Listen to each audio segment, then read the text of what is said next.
Welcome to the Shrink Down. So, the whole concept of this podcast really came from our friendship. And a lot of our friendship has to do with our text thread. So, we don't live in the same city. Well, two of us do, but the rest of us don't. And the way that we communicate most often is through text. And so, when we were thinking of ideas for today, Lauren threw out the idea of us kind of sharing what our text thread would look like. So, today we're going to each be throwing out either something, a question that we have for the group, or something that's come up that we want to share our thoughts with the group. And we'll spend 10 minutes each just kind of going around and chatting. So before we get into that, let's do our 4-minute faves. Anybody want to start us off today? I can. Oh, I'll go then, Terry.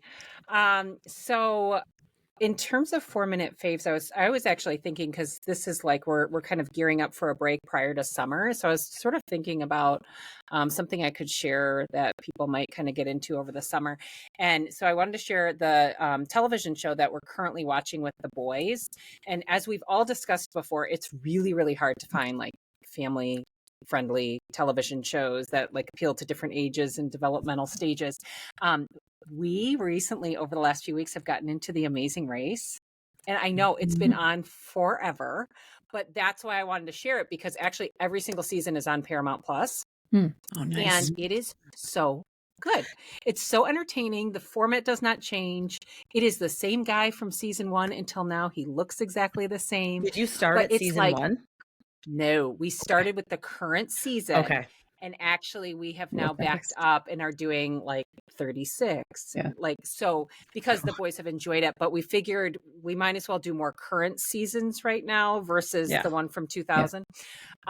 Just from the way it like looks. It looks so dated, I bet. Right. But it is really good. It's like problem solving, teamwork. Like it's incredibly PG. There's no language, anything like that. They show you different parts of the world, which has like been really fun to kind of like explore with the teams. And so we've had a lot of fun. And I just figured like that would be a great, like if you needed something as a family that you knew you could watch together during the summer months when you have days at home or things like that, it's a great one to get into. But yeah, no, we started, this is the current season is season 37. It's been on since 2000 or 2001 or something like that. Oh my goodness. So like what, about 2 a year, they kind of average, or one every, I don't know, 9 months, whatever that averages to. Wow. It's so good though. Like very well done, super fun. And like everybody can watch it. We were up at the lake with my parents a couple weekends ago, and they just like jumped right in with us and we're watching an episode. So yeah, highly recommend. Oh, I like Amazing Race. Yeah. All right. It's top of my list. I think my kids would like that. Okay. Yeah. Mine is my favorite flavor of sparkling water, as I see you, Lauren, drinking. I like this one. So I have been trying, this goes also down the rabbit hole of chemicals and whatever. So apparently the best, yours is better. Temporarily, for now, as of today, it's better to have things sweetened with actual fruit and juice. So they say Spindrift and Sanzo or Sanzu, Sanzu, Sanzo, is best as opposed, or just plain Topo Chico, and add lime or lemons. But they say the other brands, when it says natural, whatever's added, apparently the way the FDA classifies natural chemicals. Yes, they're natural chemicals. That's actually sweetening them. So you're supposed to use all, since it's actually based using real fruit and real actual sweeteners, like better to use honey and agave and actual sugar, like cane sugar than, the fake sugars. But this flavor, by far, it's called Grapeade. It's the grape one. My two boys love grape pop, like grape flavored soda. Like if there's I know, which I actually did as a kid too. Not me. And I was a kid. Crush. Grape crush. Ooh. Grape crush. Yes. If there is a grape, I'm similar. If there is a grape flavor, if there's a grape juice, pop, anything, I gravitate towards a grape, which is really a fake grape flavor. But this is so good. And then randomly, I was reading old issue of Real Simple because I'm trying to recycle all my old magazines, but I need to look through them one more time before this whole thing. So I was reading, and this got voted best. This actual flavor of Grapeade Spindrift got voted best flavor. So, and sometimes it's hard to find. Sometimes when you look, the shelf, that part is empty if you're at Target or Whole Foods for this particular flavor. So I would recommend Grapeade Spindrift. Cool. Yeah. How about you? I do like Spindrift. I do too. Yeah, it's good. How about you, Wilhelmina? So, in line with what Lauren was saying in terms of preparation for the summer, I was going to talk about my love of Bowden swimsuits. Oh, You wore one, Preach. Yes. yeah, at the Yes. spa. Same. Love them. Love them. Yeah. So I don't know when I got my first one, but it was several years ago. And then now every summer, I usually get like one or two new suits just as like a little refresh, especially since we spend so much time at the pool over the summer. So it's kind of like it's your like summer wardrobe. You just put it on and that's what you're wearing. So these hold up so well. In fact, the one I did buy initially several years ago finally got like that, like kind of stretched out look. And I was like, oh, and I ended up going and buying it in a different color because I loved it so much. But they fit really well.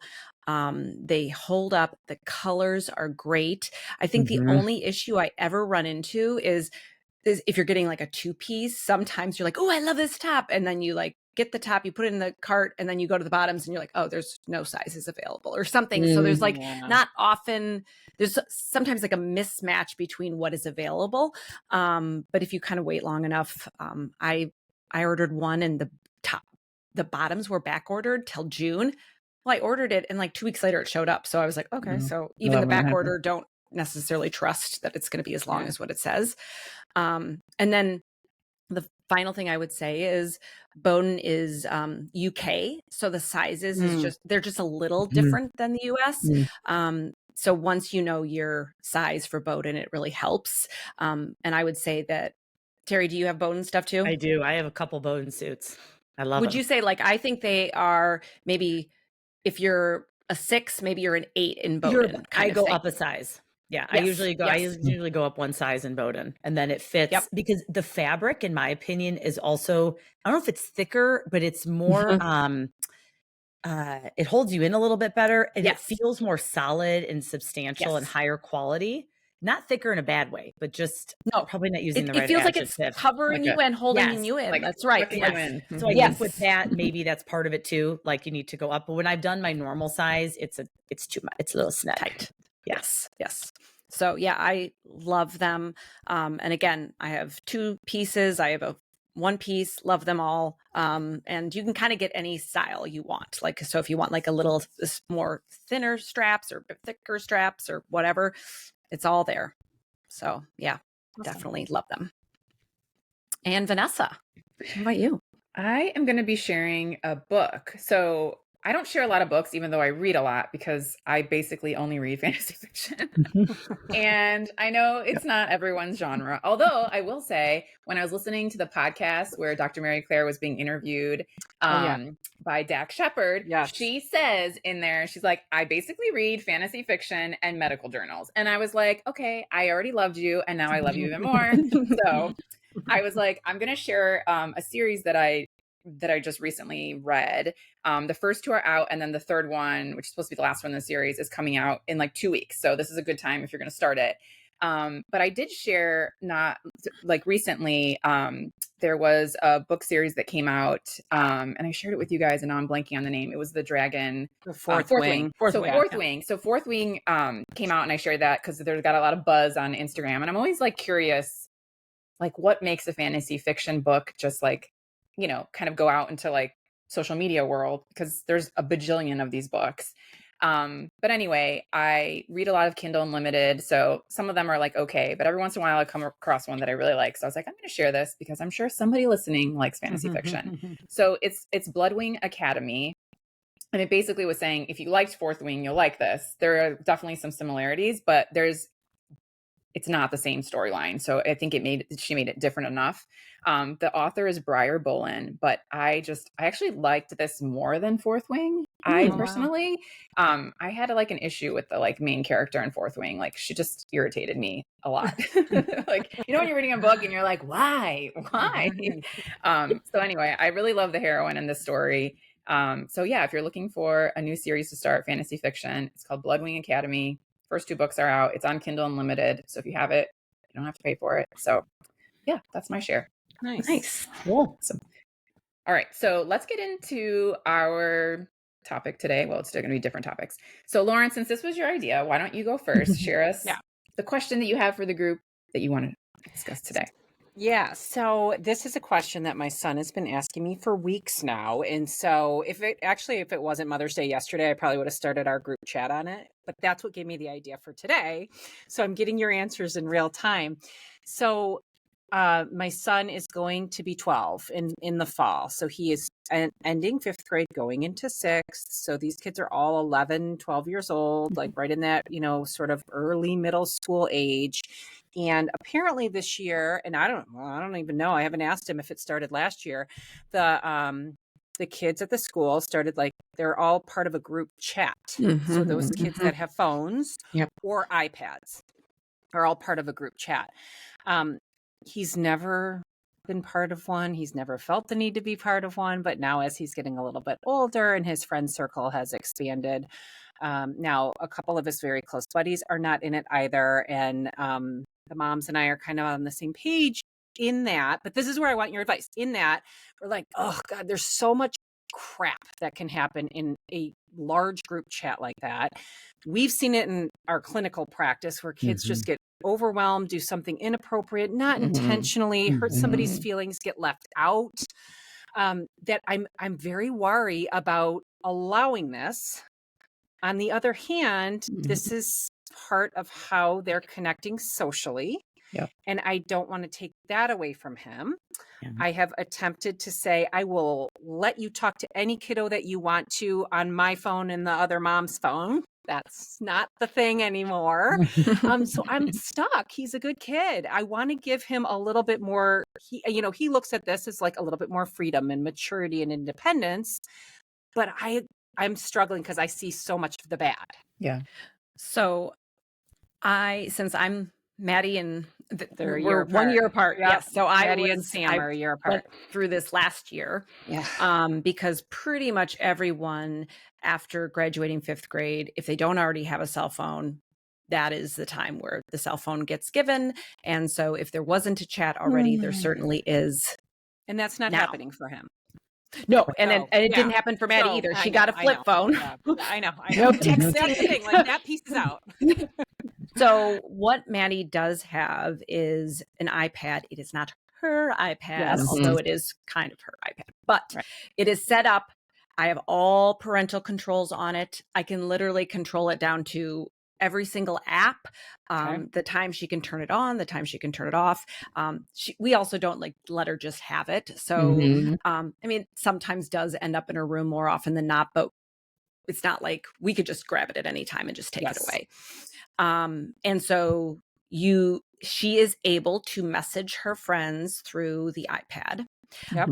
I will say she has said she doesn't even want to be part of all of the group chatter. She finds it kind of overwhelming and does see a lot of the drama that I think plays out in school. So she just has this like little core group of friends, and it's been the same. I'm a little worried what's going to happen as we enter 7th grade, because I know I've heard that you go into 6th grade with your friends from elementary school and then they start to spread 7th and 8th.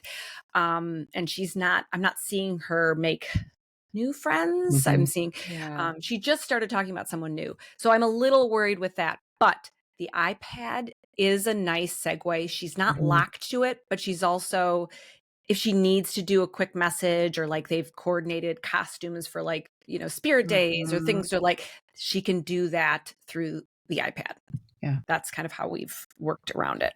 I was going to say, so my daughter is still too young to want this, but my girlfriend has a little girl who's 2 years older, and there is a friend group chat and they use the iPad too. But going to your thought, Lauren, about, well, what if he says something inappropriate, right?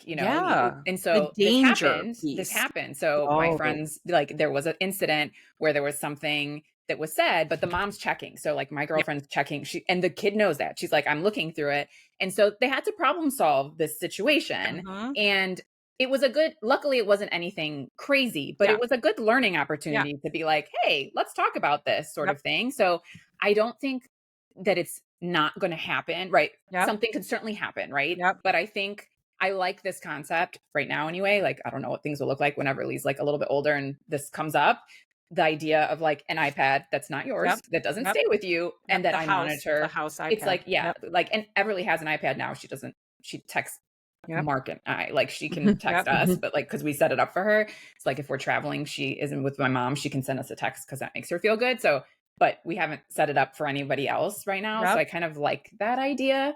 And yeah, I think that you just have to, if you're going to do that, just know that if something comes up, you problem solve through it, you talk through it. That's a good learning. I think it's a good learning experience too. So that it's interesting that you said that. So I've started this process. Terry knows this because we were just chatting about this with like the kids in sports and sometimes pick up and drop off and whatever. I do need a way to connect with you're sending kids. them out there for hours by themselves at a time. Well, now I was 20 minutes late picking up Danny and things like that. But so we just got what I'm calling a house phone. And if I could stick it to the wall with a cord, I would. But like, we're calling it the house phone, and it's sitting on a cute little stand in the kitchen. So I'm trying to literally make it like what we all had growing up, right?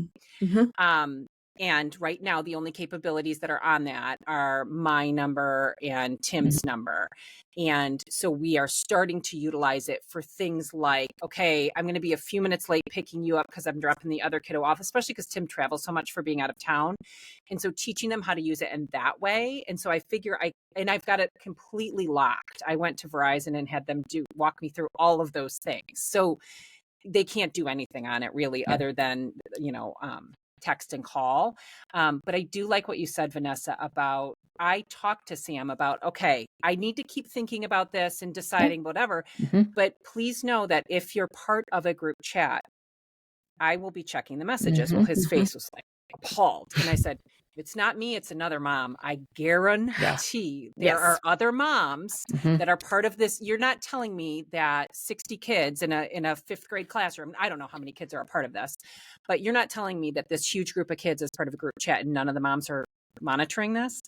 And so that was helpful for him to know, like, okay, if and when I did decide to give you permission to this, I'm going to be monitoring, not because I don't trust you, but because I want to help you. Should there ever be a situation, and we need to be able to problem solve in real time. And that's exactly all of the above is exactly where I'm at. So my oldest is finishing up 4th grade, going into 5th. And the reason I messaged Lauren the other day is that my son will go out on the golf course and be out there for hours by himself. There's one coach driving around and he's just with older kids bumping around for hours. And about 2 weeks ago, he was at basketball practice and I got stuck by a train and I was 20 minutes late. And when I pulled up, he was standing outside in the parking lot, which we've talked about. And but luckily a few other parents were also stuck by the same train. So him and 3 other kids. And I said, what are you doing out here when I pulled up? And it did seem like the kids were taking turns running back and forth to see if anyone's parents were there yet. So they were going in and out, running back. But the basketball coach was already in the middle of the next practice and his phone was tucked away in his duffel bag. So there's no way for me. And even though there's a parent there. Right. There's someone there. But that's not their job. They're there to coach. They're not there to babysit your kid. And I thought, man, if he just had a watch or a flip phone that I could have texted and been like, I'm on the way, stuck at a train, hold tight, don't wander around, which he knows better. It did provide an opportunity for learning, for us to revisit that conversation, which we've had multiple times. But he did say later that night, he's like, I was scared. And so I said to my husband, we need to come up with a plan for the summer. We live in a very walkable community. Right now, he walks to school by himself, the library by himself, and 2 different friends' houses by himself. That is just going to continue to expand. So we need something, is a good thing. Which is a great thing. We want to promote that autonomy and independence. But I like the idea of having something to be a part of the chat that will be monitored periodically. My friend Rachel Lofton, who joined us for the autism segment, she has 1 child and her child is going into junior, senior in high school. And when it comes to that their cell phone usage, what Rachel did is she's like, I would periodically wander into the room and go, oh, hey, let me check that. And it was unannounced. It was casual. It was a normal part of their parenting routine. No big deal. No big deal. Hey, let me just see that. So no time to delete, no time to hide things, no time to put under a hidden app that looks like a calculator on the phone.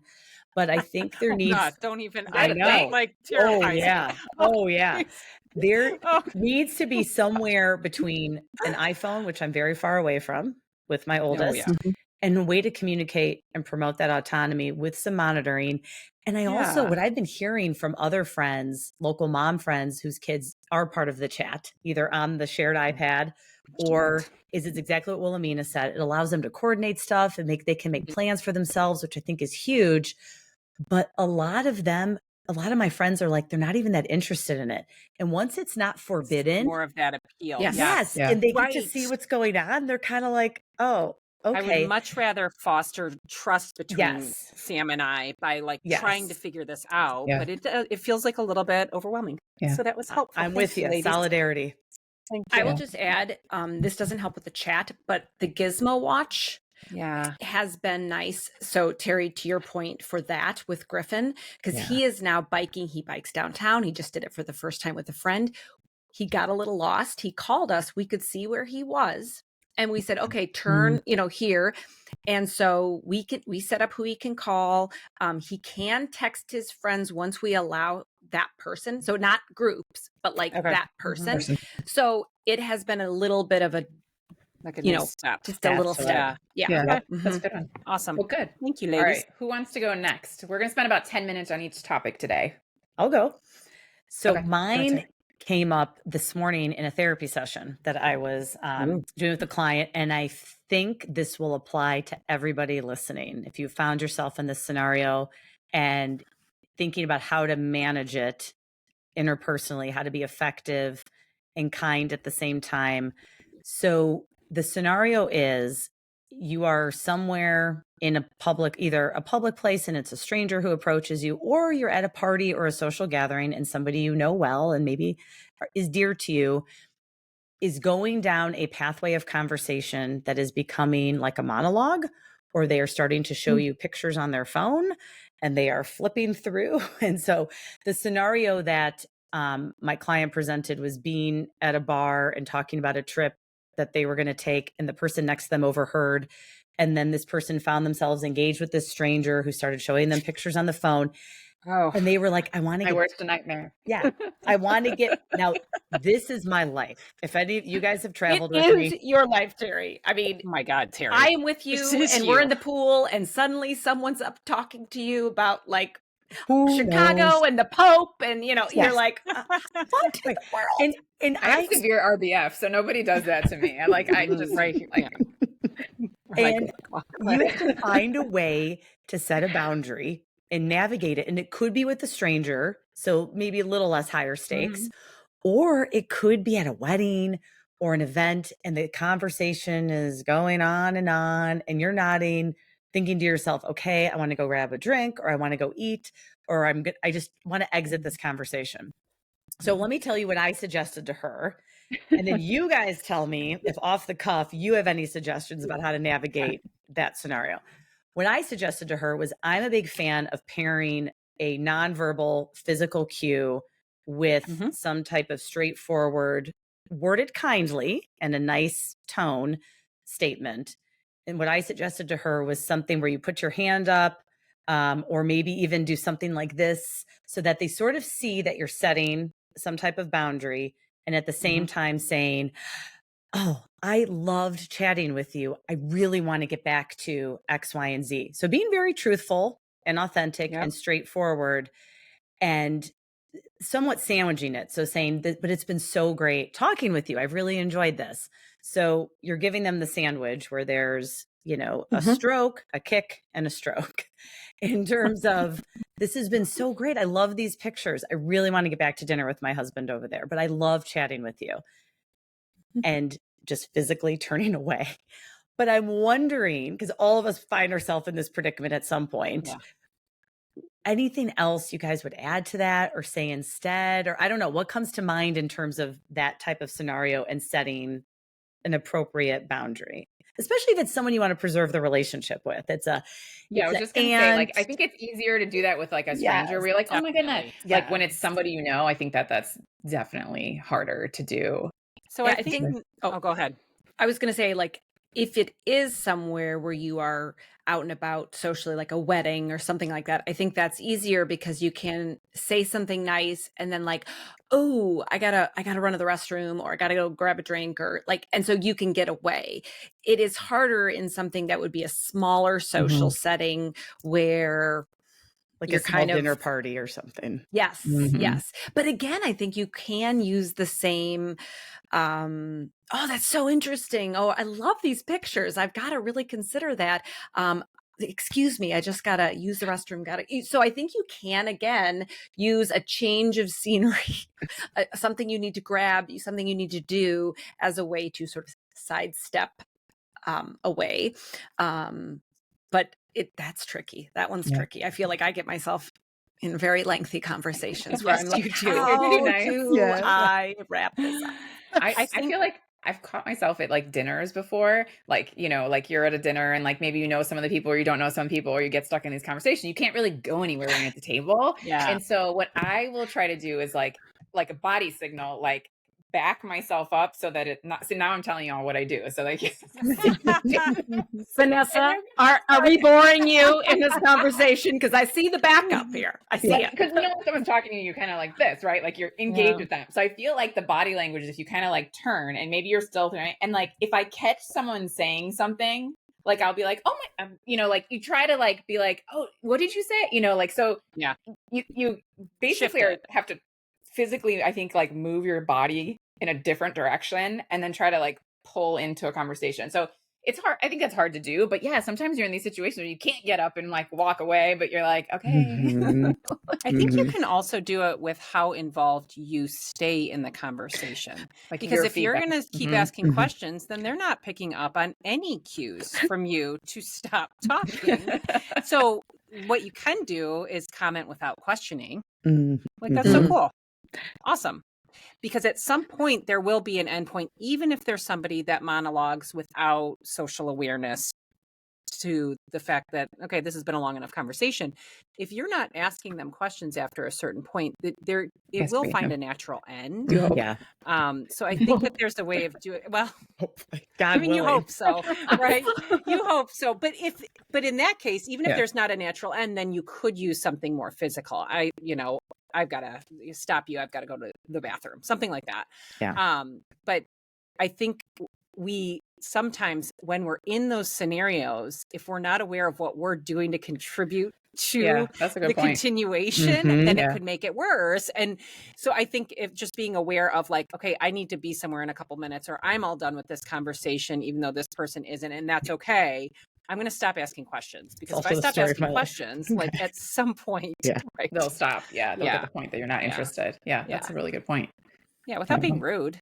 Right. Yeah. I think that's an excellent point. Anymore. What are you doing to contribute to that? Yeah. Yeah.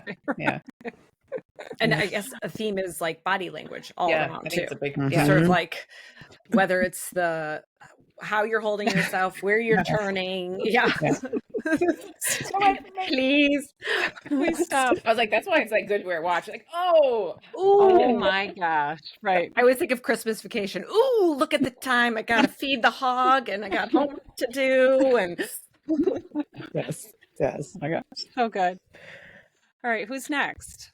Well, I will go. And actually, Lauren, mine sort of, it's not an overlap with yours, but actually the iPad played a factor in mine.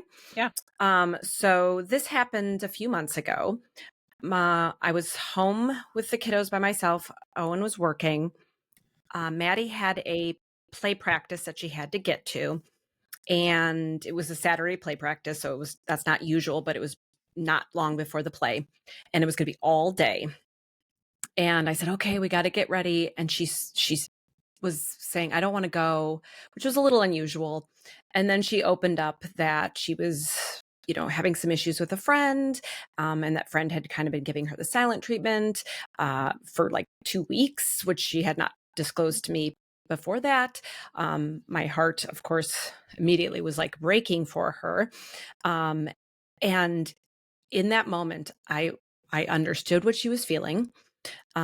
I understood that she didn't want to go to this play practice where, this friend was, and she didn't want to be actively, kind of silent treatment for the whole time. And yet she had to get to that play practice. Like there was no way around it. She had to be there. Yeah, it was it was so important. Time to have a 30-minute heart-to-heart talk through this. Yes. Mm-hmm. I mean, I think we were like 30 minutes before we even had to be there. So, and I think we were still in our PJs. Like, so it was like, a couple other things to attend to. Uh-oh.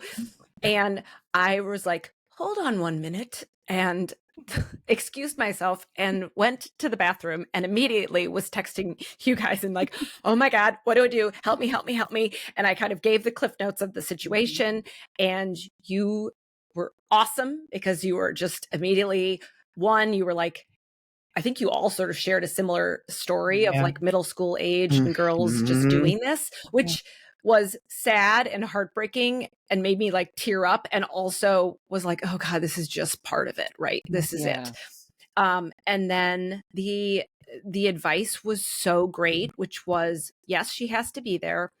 Can you go with her, or can you be close? Can you go check in? Like say, I'm going to drop you off and I'll check back, and then kind of say, hey, maybe after you do this, we'll, a special treat. So kind of reward it, which obviously wouldn't be the norm, but for this situation, and reward the bravery.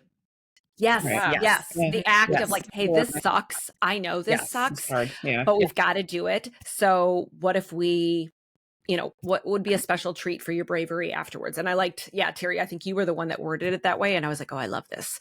Yeah. And I went into her bedroom and I sort of pitched, I sort of said everything we had talked about, and I got her moving. It got her moving. It got her getting dressed. She was still tearful and still crying. And so the plan was I was going to drop her off. I was going to go downtown Glen Ellen, which is right there, and just shop, like step in a few shops, and I was going to pop back in. And just as we were saying this, I picked up her iPad, and I don't know why I picked up her iPad, but it had a message from her friend and said, do you want to sit together at play practice today? So, and I said this to Maddie, and you could just see her like relief wash over her. And so she still was nervous. So I still walked her in. We were a little late, which was fine. So like, I didn't rush her at that point. I was like, we're going to get there when we're going to get there. But maybe we're following through on this commitment, because we're doing this. So maybe you guys want to kind of share like sort of what led you to tell me what you told me, and any other thoughts and feedback, because I don't think this is going to be the last time this happens. where I was coming from is the place of avoidance is self-reinforcing, and avoiding something temporarily, which for many individuals can be almost like a hit of a drug, like of heroin or something. That temporary relief of getting out of something that is anxiety provoking, that avoidance is so incredibly reinforcing when it comes to behavior principles, that you don't want to create longer term the significant pattern of avoidance. And so I was thinking of, if it's not too detrimental, which it didn't sound like it was, she's got to get there. If you can get her there, so you're not creating so sort of hard now, easy later idea, like down the road. So I was coming at it. I remember reading the text thinking, how can you get her there? You got to get her there from an exposure standpoint. And what's going to be effective getting her at the play practice?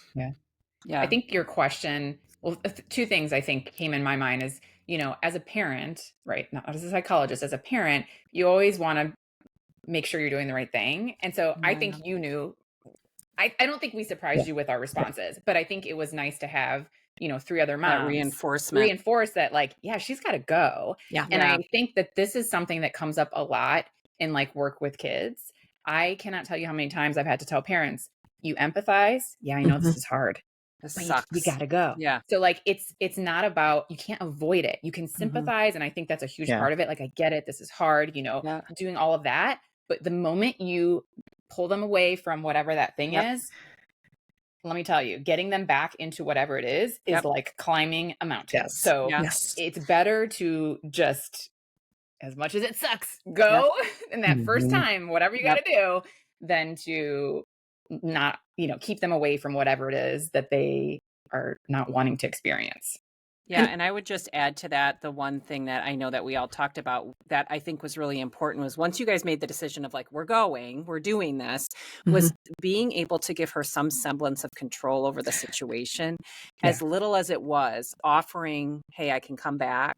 I can sit there. You gave her a couple of options. I can't remember exactly what they were. I know it was the comeback one that you guys decided on, but it was the idea of giving her a sense of like, I have to do this thing that's going to suck, but my mom's here with me and I have some kind of choice as to how this I'm going to do that. Gave her, the bravery she needed. And then certainly reinforcing that bravery of like, this is hard and we're going to do it. Yeah. And I think for me in that moment, I was so overwhelmed and like flooded with my own stuff of like that I could not think about anything. I just sort of knew, like you said, Vanessa, I knew she needed to go, but I was like, how do I do it? I can't like pick her up and take her, right? You know, I just sort of like was like, my mind was empty. But that's probably not and so you three were just able to say, here are the steps, because I couldn't think of them in the moment, which I think is a big thing with like our text threads in general. Like sometimes we're like, just what do I do here? What do I do?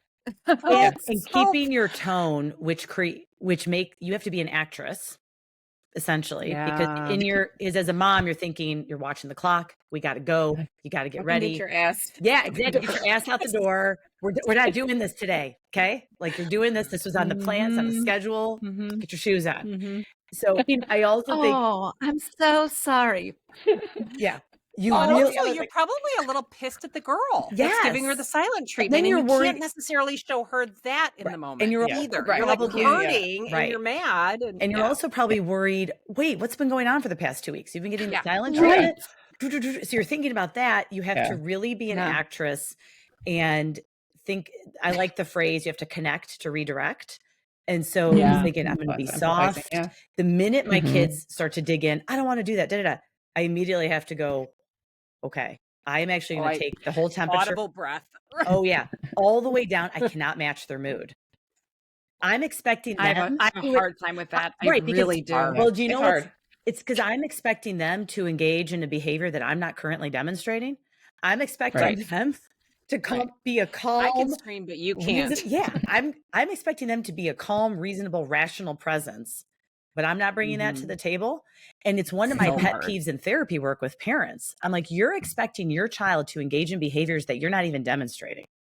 Yep. Yeah. You have a fully formed brain and life experience to draw upon, and they don't. So I sort of your come at it. Modeling in that moment was huge. Yeah, exactly. It's like, okay, is this a small, medium, or big problem? We can be like, I know you don't want to go. This is really hard. I have some ideas. Are you willing to hear them? But it requires you as a parent to be an actress and not be authentic in a way, because your true authenticity would be to not approach it that way, probably, at least for me. I truly have to tell myself I am being an actress. I mean, I think the physical, like literally, like when I'm like, like, audible breath. Like, and like everybody's like, what are you doing, Mom? I was like, taking some resetting myself. Just resetting myself. Let's do this. Yes. It's hard. Oh my goodness. And it's funny because Maddie knows that we text all of the time. In fact, she finds it so amusing because she's like, I'm going to do a tracker. Do you guys text every day? And I'm like, and so she'll be like, so she knew that I was consulting with you three, and she was like, what did they say? and am I gonna like it? But I think it actually felt like some extra support of like, and especially since I shared your stories of like, hey, this happened, and it of course made us both feel sad. Like we were like, it sort of sucks, but I really was like, she felt like you guys were in her corner in addition to me, because I did disclose. I was like, hey, here's what they said. Here's what we're gonna do. Here's the plan. Here's the plan. It's hard. The tribe has spoken. I know. I consulted with the tribe. Yes. It's hard. The age is so hard. My point of reference is my maiden name started with an S, and my three best friends in fourth and fifth grade, all their last names started with an M, and they started the M&M Club. And the only way to be in the M&M Club was to have your name have an M, and my middle name is Michelle. And I remember saying, can't I be in it? And they were like, no, it's your last name. It has to start with M. That's how stupid fourth grade. That's just what it is, though. But you know what? That's normal. It sucks, but that's normal because that's how kids operate. They're trying to finagle social relationships. Figure it out. They're trying to figure it out. It's so stupid. It was so stressful for me. Please, middle name. Can we have an exclusion and asterisk to this group? Well, I will say, I shared this when you sent that text that I had a best friend in 4th and 5th grade. I came back from the summer and hadn't seen her, but that was kind of like normal. Like I spent my summers with my cousins because I have 100 cousins, and I came back and she would not talk to me. And with no explanation, right? Zero explanation. To this day, I do not know what happened. And I wish that there was an adult who would have taken my corner or tried to facilitate that in some way. But I remember just being on my own, and there was no kind of sympathy. Like, I'm sorry this is happening to you. And so when you text us, I immediately thought of that situation. And I'm so glad that you were supportive of her in that moment. Cause it was traumatizing. Like I still remember this friendship, and to this day, I truly was like, what happened? I still do not know. And I think about that sometimes about what happened. I can picture where I was standing in my 4th grade classroom when when I finally learned about how to get into their club, that I was like, it sticks with you. Oh, right. So to an M last name. M last name. I need to legally change my name. I know. Okay, what do you got, Vanessa? Vanessa. So we've kind of brought this topic up before in one of our podcasts. So we did a holiday podcast. We talked a little bit about kind of family dynamics and, how do you kind of manage toxic kind of relationships and families. But this is more about being kind of outside of the immediate situation. So I'm not going to get into details, but I have 2 relatives who are in disagreement about something. And not that there's been this spoken, you have to take a side, but it's kind of divided some of the family members. And I live far away. So I feel like I'm kind of excluded from this. But I've had conversations with other family members who are not involved. And so my question is, are you really able to stay neutral in these situations? Should you stay neutral in these family situations? And obviously I know depending on, there's so many variables here, right? Depending on what it is, I'm sure is one of the things. But, or should you try to help people make amends? What role should you take in these situations? Because the bottom line is I find it sad because we were such, growing up, I just can remember us having these huge Christmases where everybody was there. And it kind of stopped because of COVID. COVID really put a kink in all of this stuff. But it hasn't kind of gone back, in part because of this situation. And so it makes me sad.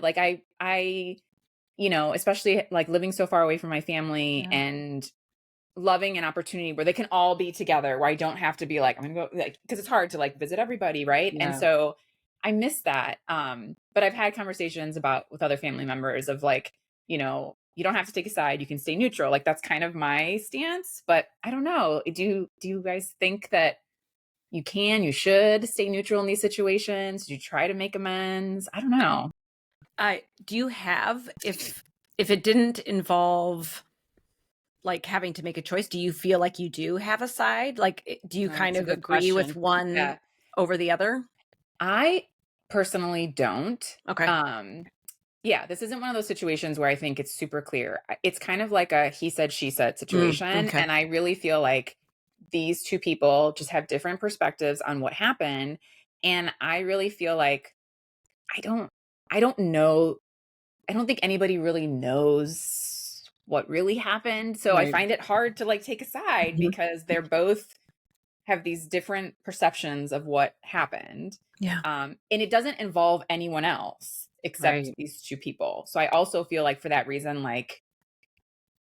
I think it should just stay there. Stay there. Yeah. Yeah. I think when you have the physical distance, it does allow for some neutrality, because if they're not part of day-to-day lives, like, oh, we're going here this, would you like to come to my kids' soccer game this weekend?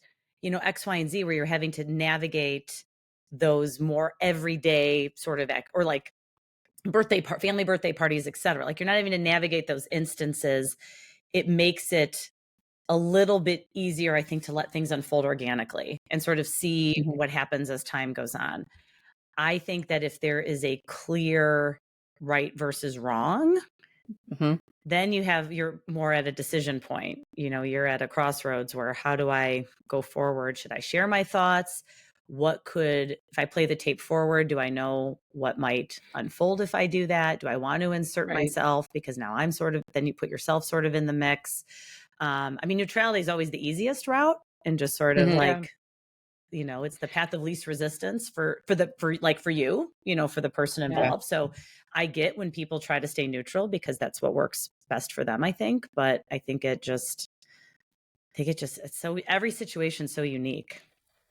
I think it also depends on if they're asking for your opinion on where you stand. Very true. If they're asking for assistance in repairing a relationship or getting, the family back together or things like that, then I think you can offer it if you're comfortable. And just like you said, like it just feels like nobody's right, nobody's wrong, and can we figure out a way to move forward, right? Yeah. But it's hard, but I think you got to be careful if you're not being asked for your opinion on something and then you offer it or demonstrate through your behavior what your opinion is, whose side you're on, whatever. I think that can do more hurt unintentionally because maybe they weren't expecting it. Yeah. And there's definitely people, I think, in our family who they've taken us out, and I think it's the people who are trying to stay neutral, particularly those that are close, who are like the most impacted, because they're like, well, I don't want to pick a side. I don't want to be involved. Can I just be neutral? Yeah. And I think there's varied opinions about whether or not they should do that. So I think what you said, Terry, is true. Like, it's easy for me being far away that I can truly be like neutral. I think it's harder for some of my family members who don't want to get involved, who are closer.